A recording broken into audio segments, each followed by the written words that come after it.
As throwers, we're constantly in cervical influence here. And not a lot of people really pay attention to the neck when it comes to pitchers. That's why you'll tend to see, certain case studies that'll say, less cervical rotation to the throwing side could be a risk of injury. It's a little subjective to say that. It's a natural adaptation that will happen because we're constantly in cervical influence this way. So your neck muscles will attach onto the clavicle and the posterior acromion here on the shoulder. So the acromion and the clavicle will form that AC joint. So your neck muscles will attach onto those two. So the neck muscles actually influence shoulder kinematics, which is why when we're doing the SARS screening, the system action reaction stability test, we're testing the athlete's shoulder extension with their head neutral.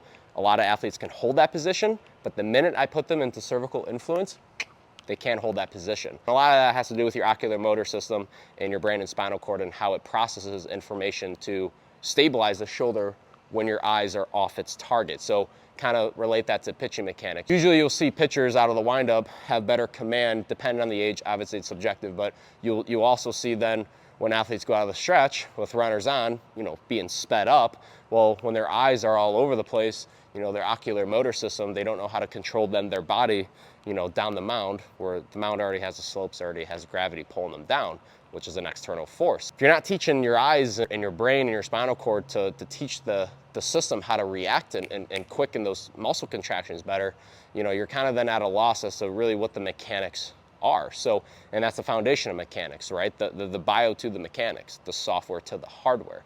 So that's something new that we've been bringing in, for the testing with athletes, is looking at their motor output system.